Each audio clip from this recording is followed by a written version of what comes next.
We are continuing our journey in 1 Thessalonians, and today we come to chapter 4, and I have titled it Sanctify Me, Lord. I'm making it very personal. I could have said sanctify us, but I am making it personal. Sanctify me, Lord. And you will discover the meaning of that word sanctify shortly. But as we look at verse 1, as for other matters, brothers and sisters. So this is a family letter. Paul is writing to the family of God then and to the family of God today. And in this family letter, Paul is saying, there are some matters that I would like to highlight. There are some matters I would like to explore further. There are some matters I would like for you to look more deeply at because they are very relevant to the culture in which you are living. So, I want you to look at what we are going to see today as additional resolutions to what we looked at last Sunday. Last Sunday, we looked at 12 from the letter to the Colossians. Now, point A in our notes, decide to please the Lord. It is a decision. We looked at this last Sunday also, but today the text bears it out again. As for other matters, brothers and sisters, we instructed you how to live in order to please God, as in fact you are living. So, Paul places a very high priority on pleasing God. And that's a message that is very consistent in all of the scriptures. We have to, day by day, please God and not man. We are called to please God. Now, I want you to just look at it as I unpack it for you. Verse 1, break it down into its components. Paul uses the word instructed 3 times. It comes in verse 1, it comes in verse 2, and it comes in verse 8. And you may want to underline that word instruction in your own Bible as it occurs 3 times. Right? There you have it in verse 1. Then you have it in verse 2, and then you have it again in verse 8, instructions. So I like to call that education. Education. Now, our education doesn't stop the day we leave school. Our education continues till the day we die. And Paul had been very faithful in educating the Thessalonian church. And his message right from the start was that they should please God. And in fact, he compliments them. He says, you're living up to my instruction. You are living a life that is bringing pleasure to God. So for you and for me today, we need to make sure that our life is bringing pleasure to God and not pain to God. Are we pleasing God by our speech, by our attitudes, by our reactions, by our choices, by the way we spend our money, by the way we spend our leisure time, by the friends that we make, the company that we keep, and the list is endless, isn't it? In every aspect of life, am I pleasing God? So they were educated. And today we are seeking to faithfully educate you that you and I should continue to please God. Now, Paul says in the last part of verse 1, do this more and more. The last phrase of verse 1, do this more and more. Other translations use the word excel, and that's the word I want to use. So your second bullet, excel more and more in this matter of pleasing God. Okay? Do it more and more. Don't settle for less. Don't take it easy. The word excel means to perform exceptionally well.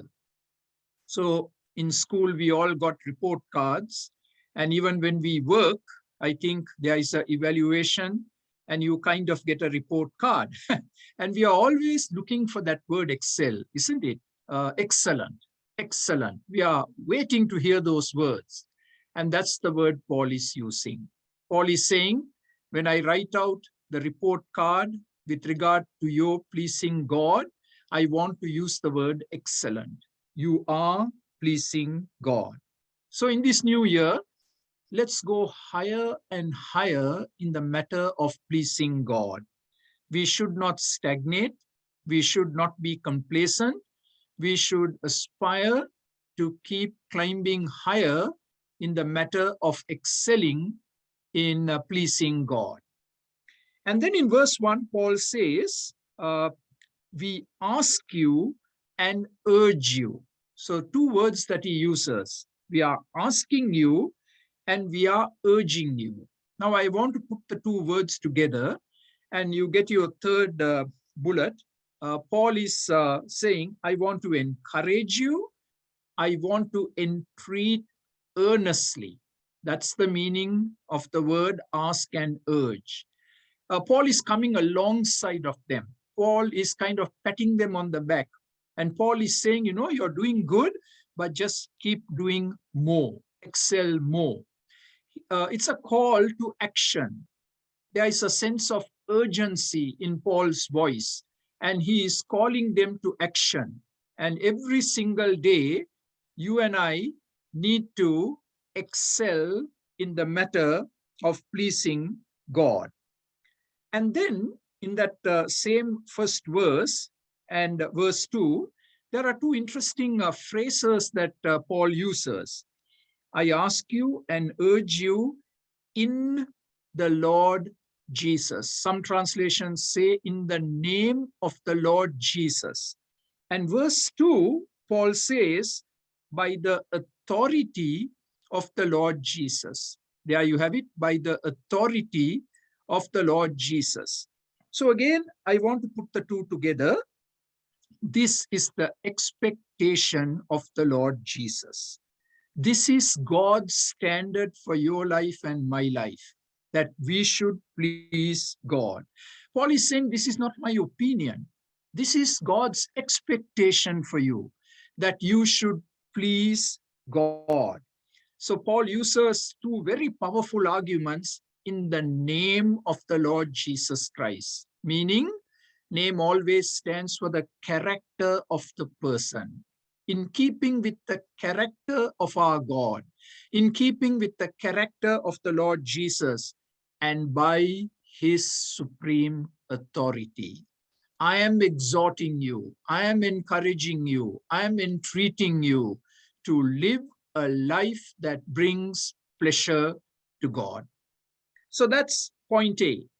Decide to please the Lord. Now we come to point number 2. And point number 2 is delight and do the will of God. And we find that in verse 3. Paul puts it so simply, anyone can understand it. Okay, verse 3. It is God's will that you should be sanctified. So very often we do sermons, Bible studies on the subject, will of God. And we can go into elaborate detail on it. But here Paul sums it all up in one phrase. And the phrase is, it is God's will that you be sanctified. So if we take this to be the first point of the will of God, everything else is going to fall into place. If we miss out on this, we are going to miss out on the other details of the will of God for our life.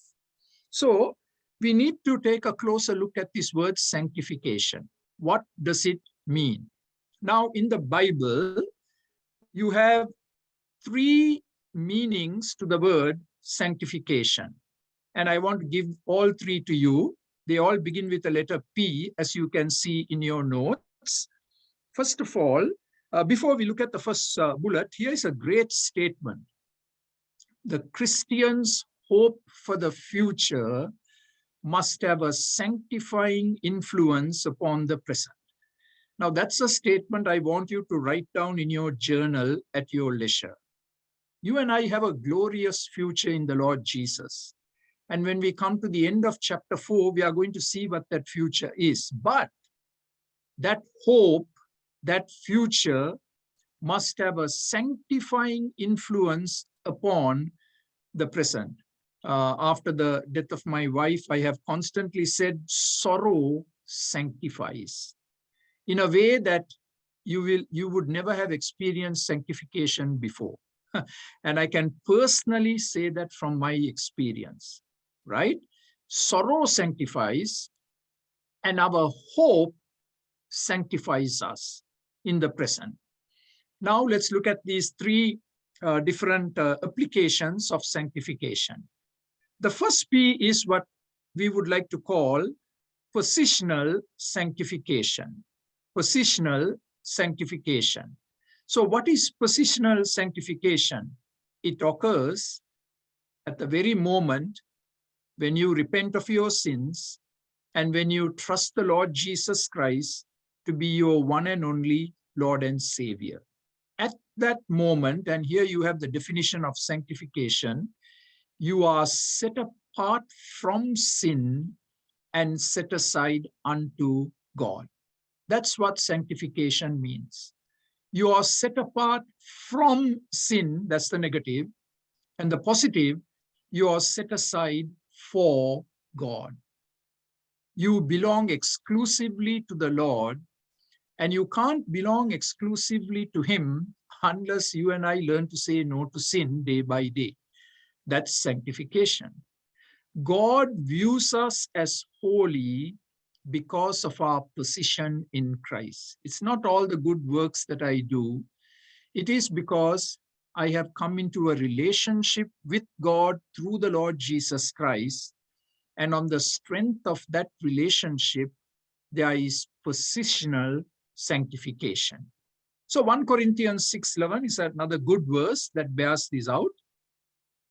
We have been sanctified and justified in the name of the Lord Jesus Christ and by the Spirit of our God. Did you see the two words there? Sanctified and justified. Justified means legally I have been pardoned, legally, by what Christ did for me on the cross. It's a legal pardon. I am acquitted in God's court of law. I am free from sin and condemnation. That's the word justification, beautiful word. And then sanctified means, now that I am justified, I am set apart for God. I belong to God exclusively. Sin has no rights on me. So positional sanctification. For me, that occurred in 1973 December, when for the very first time, I repented of my sins and I trusted the Lord Jesus Christ to be my one and only personal Lord and Savior. But then there is what is called progressive sanctification. And that's what we struggle with right now, today. Progressive sanctification, where the indwelling Holy Spirit, right? When I say yes to the Lord Jesus, the Holy Spirit comes to live inside of me.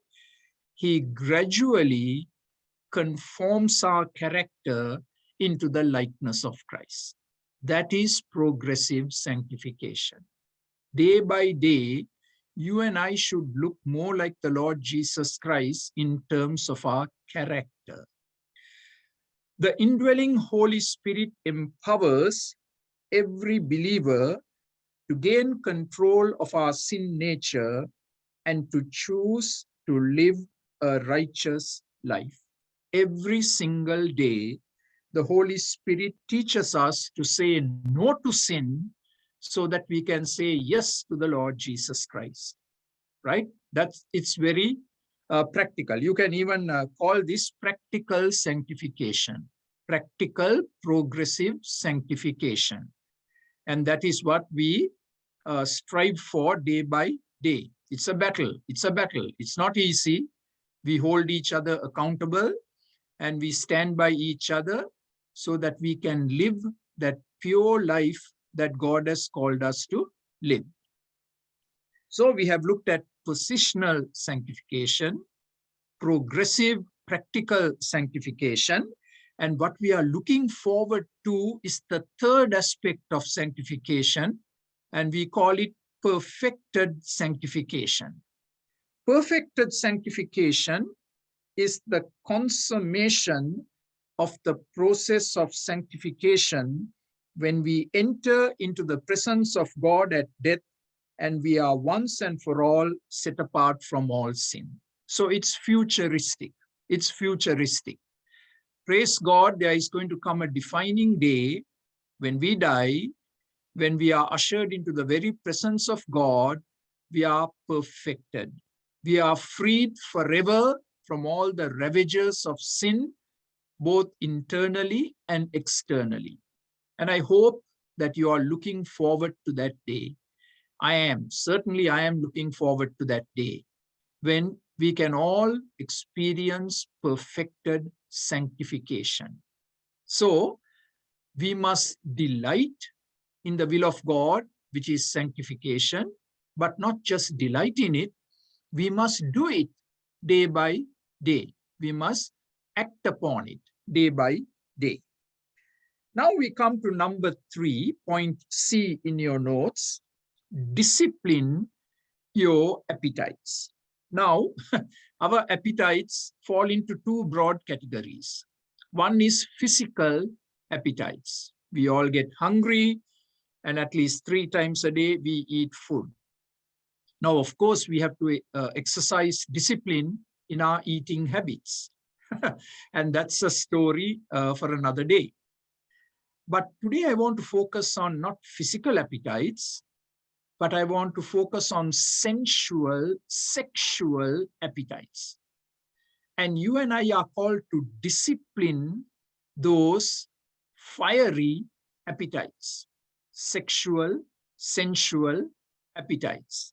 So we are looking at verse 3, that you should avoid sexual immorality. Actually, the King James Version uses a very strong word, and the KJV uses the word abstain.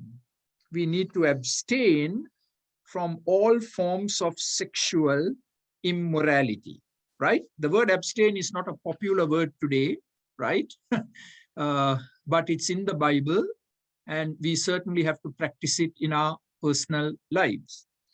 Now, in order to discipline these very powerful sensual sexual appetites, as we go to the notes, we need to look at the context and the culture of that day. So take your mind back 2,000 years. You're in Macedonia, you're in Greece. What did the culture look like then?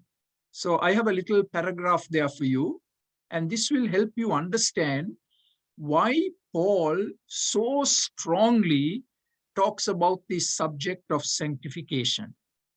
It was common for the citizens of Hellenistic cities to enjoy the casual use of prostitutes.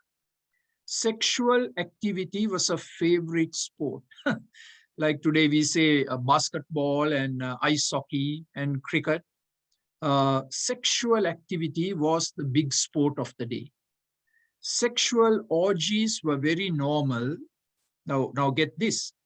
Pornographic images were painted all over the walls of the homes, and many of the cults that the people belonged to practiced ritual sexual intercourse. They believed that through that you could connect with the gods in the plural and gods with a simple G. Homosexuality, pedophilia was rampant. Transvestism was rampant, where men would dress up like women. And there was no sense of guilt or shame. Their consciences were completely seared. They were dead. And it is from that kind of a culture a church was born when Paul preached the gospel. Now, do you understand why this message is so critically important? And Paul is looking at these precious believers and saying, you are called to live differently. You can't live that life anymore. God has saved you, delivered you, called you out of that lifestyle. You have to be different. Now look at our culture today. Our culture today is no different from what it was 2000 years ago, if not worse. And today we are living in a sex-saturated culture. Anything goes.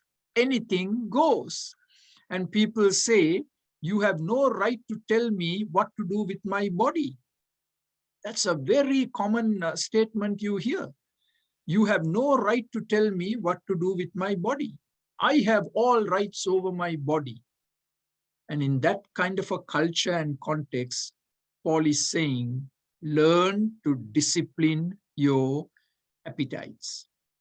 So the second bullet I'm using is cancel or cast out, and that's the word abstain. I'm using the word cancel because it's something that you need to take decisive action on.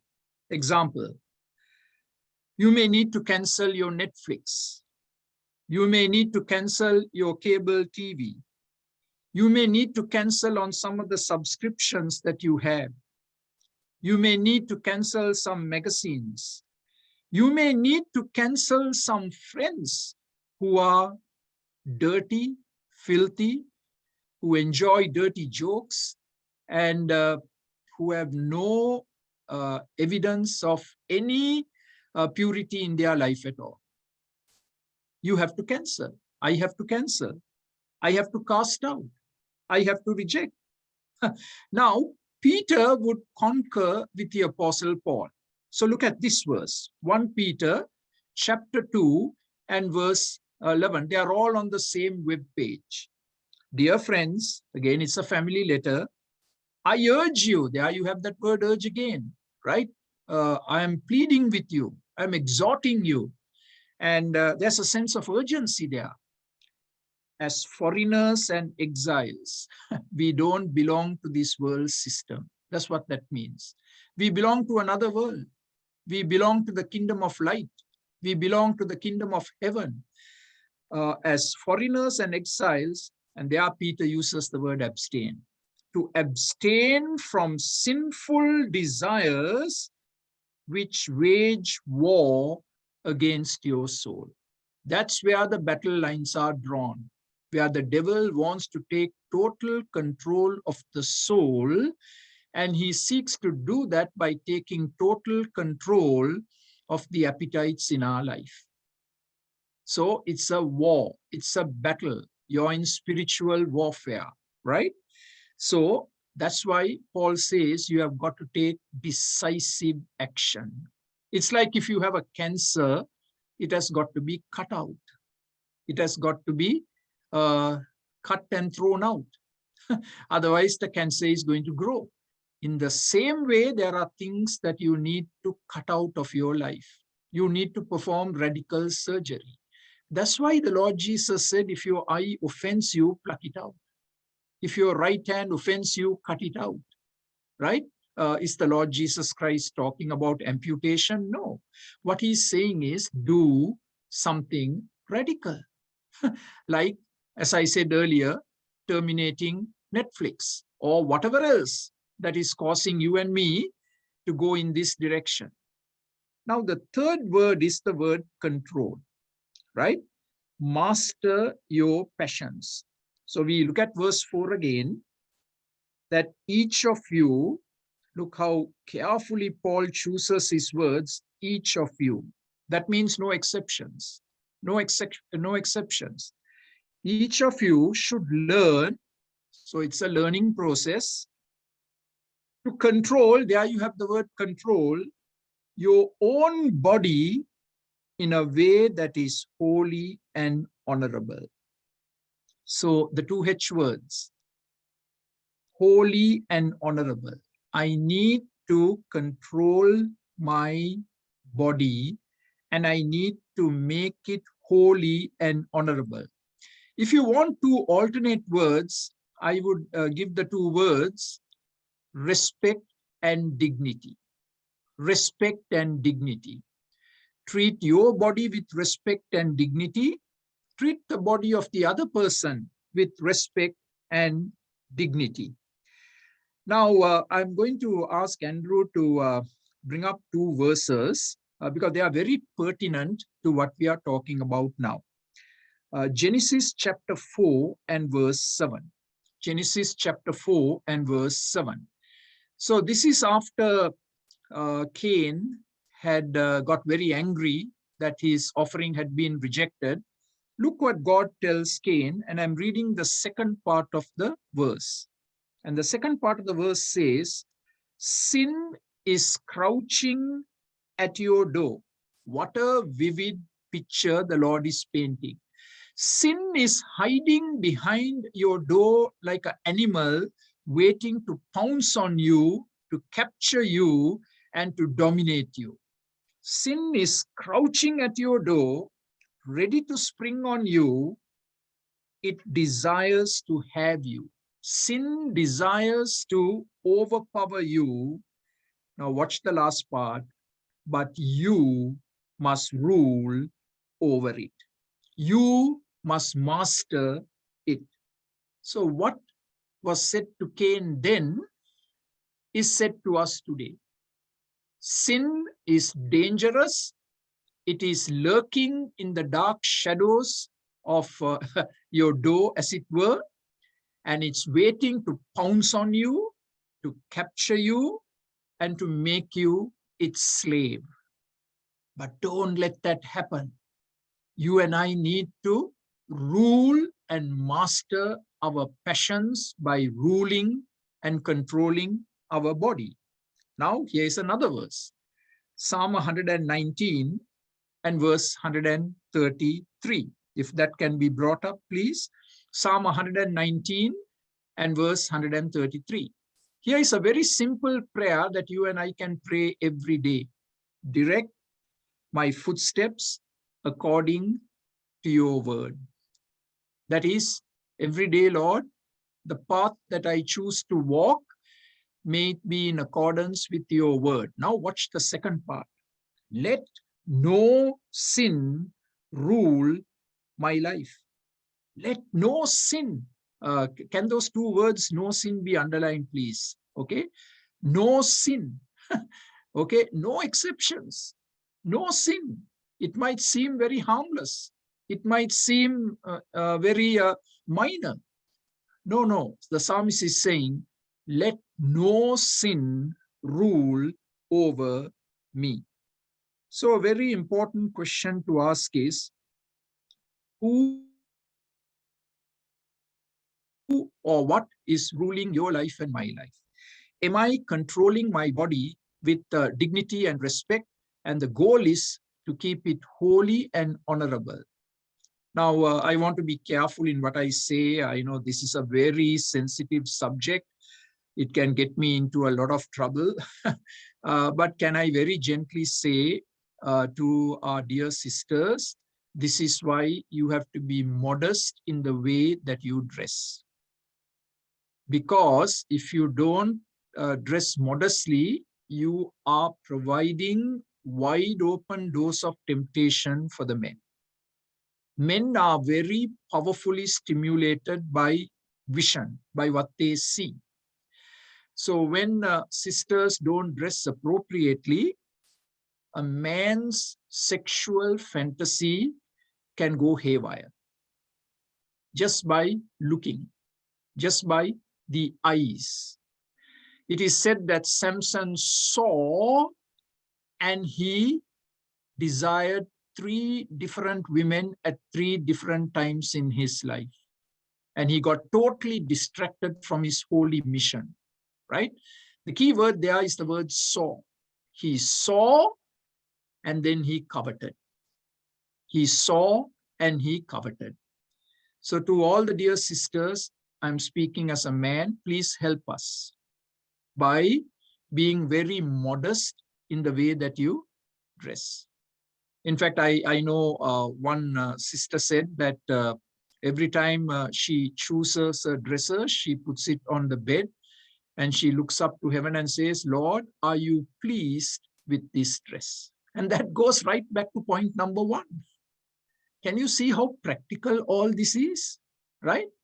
Today, no one thinks like that, right? No one thinks like that. Lord, are you pleased with this dress? And then if the Lord gives you the green light, you can go ahead. Okay? So if this was a youth group, we could have plenty of hot discussion on this subject. But this is a sermon. So you might want to ask some questions at the end of the service today. Now we come to point number D, displays deceitful lust. So we come to verse 5. Verse 5. Not in passionate lust. There you have that word lust. Like the pagans who do not know God. Now, I want to give you a definition of the word pagans. Normally, when we think of pagans, we think of those living in some jungle area where no one goes. No, no, no. Who are pagans? Paul gives us two characteristics of pagans. They don't know God. There are plenty of pagans in North America. They don't know God intellectually and experientially. And they live in passionate lust. The controlling, dominating force of their life is lust. So those are who pagans are. And they are right next door to us. You don't have to go to a jungle looking for them, right? Now, here are some statements that you need to take very seriously. I hope you're jotting some of these down. Lust is a sexual desire that dishonors its object and disregards God. 2D words. Dishonors the object means you look at a person as a sex symbol and not as a person created in the image of God who needs to be treated with respect and dignity. And lust is such a powerful sexual desire that disregards God. We basically say, who cares about God's standards? I'm just going to live my own life my own way. Who cares about God? Who cares about the Bible? So here's a definition of lust. Lust is an uncontrollable desire for immoral sexual activities. I think that says it all. Let me repeat it. Lust is an uncontrollable desire for immoral sexual activities. Now, we have quoted the verse for you, Romans 6:14. This is the New Testament equal to Psalm 119, verse 133. In your Bible, right next to Psalm 119, 133, you can write Romans 6:14. Sin will not have dominion over you, since you are not under law, but under grace. So this is what we call sanctifying grace. I know Ravi talked about this at the Watch Night service. Saving grace, where God brings us into the family, and sanctifying grace, where God teaches us day by day to say no to sin. Right? So, John Piper made a statement. I shook in my seat as I read it. This is John Piper's statement.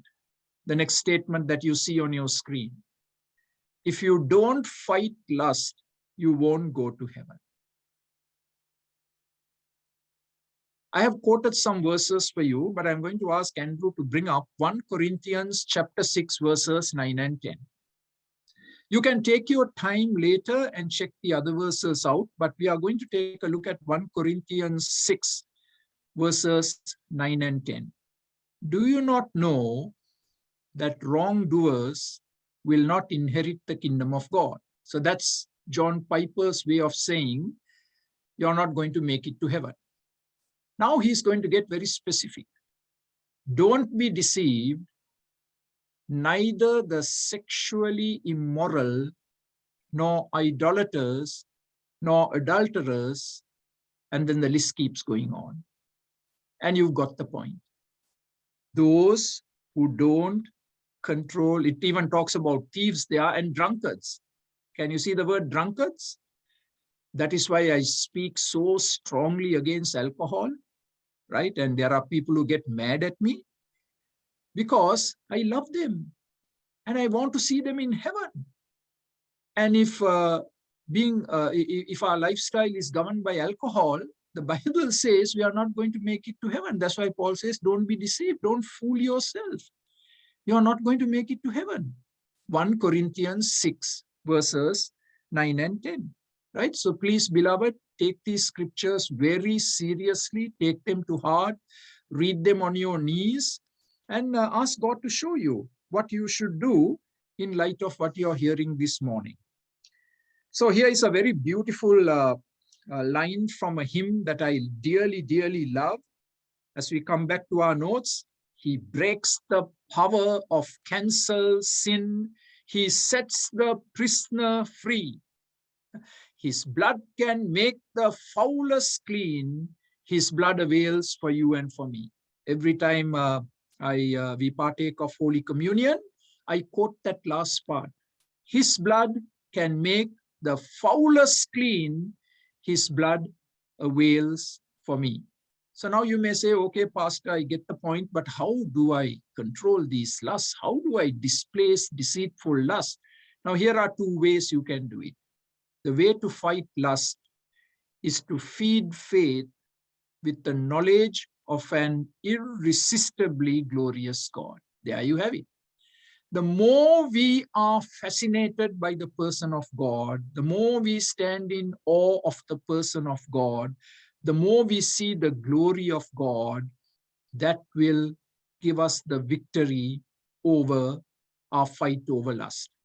And the second practical way that we win is passion for good deeds. Paul tells us in Titus 2:14, be zealous for good deeds. If you and I are engaged in doing good deeds, we won't have time to let our imagination run riot, right? So fill your time with good activities. Don't give idle time. Idle time is when our thoughts can take over and we can go into uncharted, forbidden territory.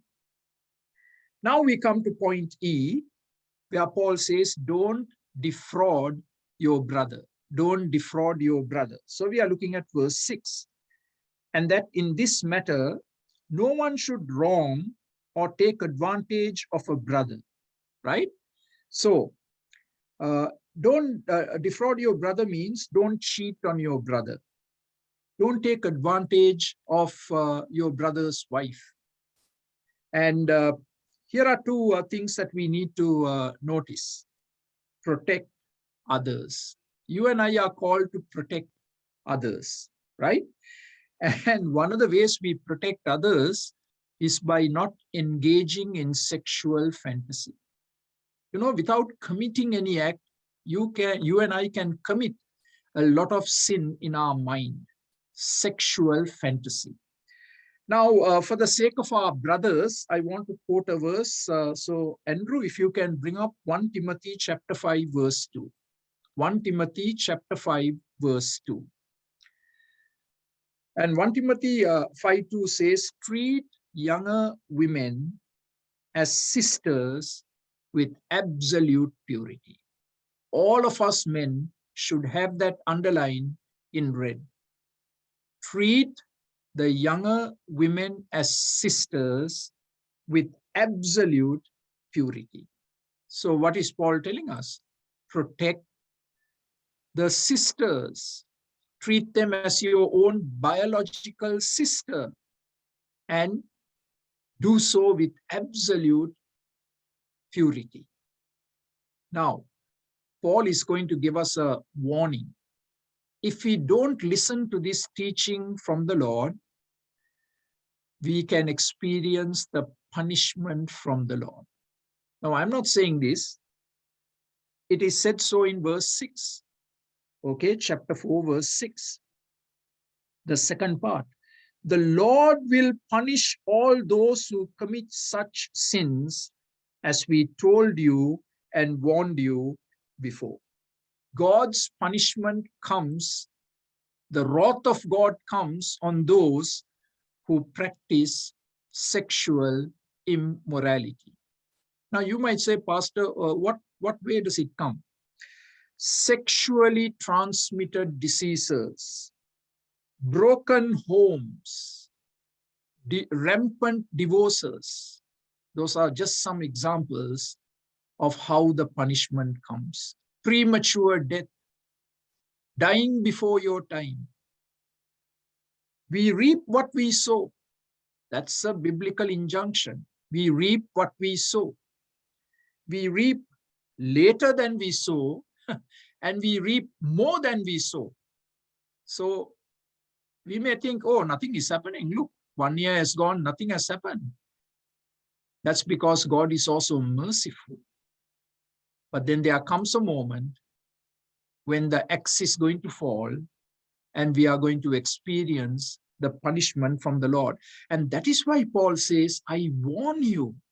I have told you these truths over and over again. Don't go in that direction. Don't defraud your brother. Then we come to point F, the decree of God. What Paul said in verse 3, he reiterates in verse 7 in a different way. So let me read verse 7. For God did not call us to be impure, but to live a holy life. What is God's calling for your life? To live a holy life. If you and I live a holy life, everything else is going to fall into place. Right? The call to live a holy life.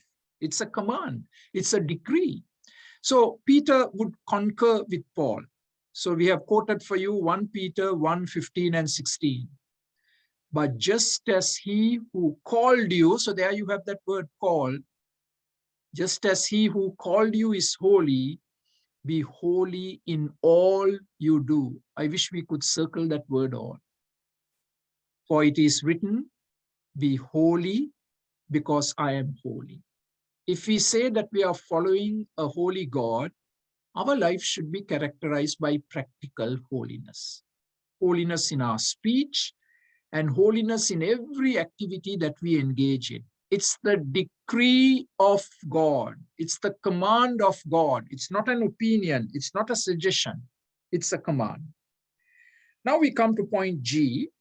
And point G is we need to be determined to obey.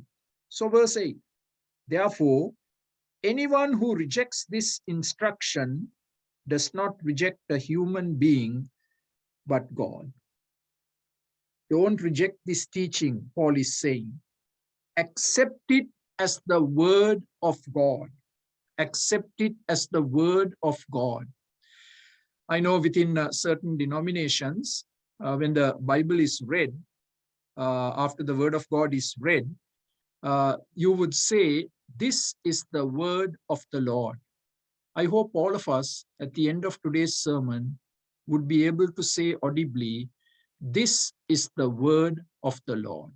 God is using a weak, fragile, unworthy human instrument to proclaim it, but what is proclaimed is the word of the Lord.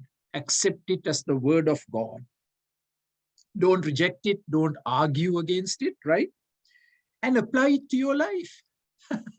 The word of God is not just meant to be admired, and just to say, oh, that was a good sermon, right? No, it has got to be applied. So that's a resolution. I am determined to obey. I am determined to obey. Parents, as you listen, encourage your children in the path of obedience. Show them this passage, please. 1 Thessalonians chapter 4, verses 1 to 8. Get them to read it. And you explain it the way that we have been explaining it today. And get them to see the word of the Lord. Now, the final point, right? I don't know about you, I'm already sweating profusely. Point H. And here is the good news. Depend upon the Holy Spirit. How can you and I live a life like this, right? How can we live a life like this? In dependence upon the Holy Spirit. So, verse 8, last part. The very God who gives you his Holy Spirit. The indwelling Holy Spirit empowers us to live this kind of a life. That is why every single day you and I need to pray, fill me with your Spirit, Lord.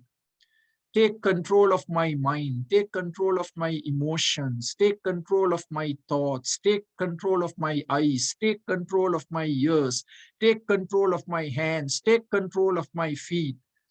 Oh, Holy Spirit, fall afresh on me, control me so that I can live a holy life.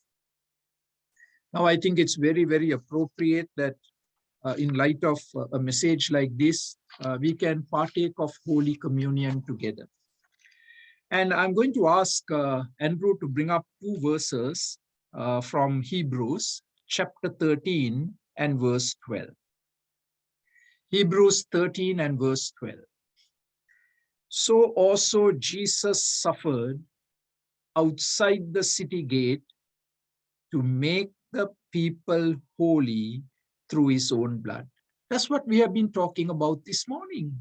The Lord Jesus Christ suffered outside the city gates of Jerusalem in order to secure our salvation, to make us holy, to sanctify us. And then Hebrews 13, the same chapter, verse 20. If we can just look at one phrase of verse 20. Now may the God of peace, who through the blood of the eternal covenant, underscore those words, the blood of the eternal covenant. In both these verses that we read, we have the blood of the Lord Jesus Christ mentioned, right?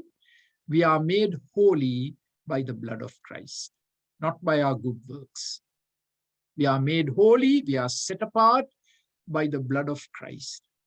And when we partake of Holy Communion, we are saying thank you to the Lord. Thank you for what he did for us at the cross. Unworthy, miserable wretches like you and me, rebels like you and me, children of disobedience, objects of God's wrath. That's how the Bible describes us. And yet he loved us. And the Lord Jesus suffered, and he died, and he shed his blood, and he rose again the third day, authenticating his work on the cross. And that is how we are made holy. So I'm reading to you 1 Corinthians chapter 11 as we prepare to partake at the Lord's table. The Lord Jesus, on the night he was betrayed, took bread, and when he had given thanks, he broke it and said, "This is my body, which is for you. Do this in remembrance of me." In the same way, after supper, he took the cup, saying, "This cup is the new covenant in my blood. Do this whenever you drink it in remembrance of me. For whenever you eat this bread and drink this cup, you proclaim the Lord's death until he comes." And then verse 28, a man, a woman ought to examine himself before he eats of the bread and drinks of the cup. I trust that you have spent some time before the service examining your own heart, as I have done mine, and thoroughly repented of all our sins, and that we are cleansed afresh anew by the blood of Christ, and that then prepares us to partake of the holy emblems. So I have got the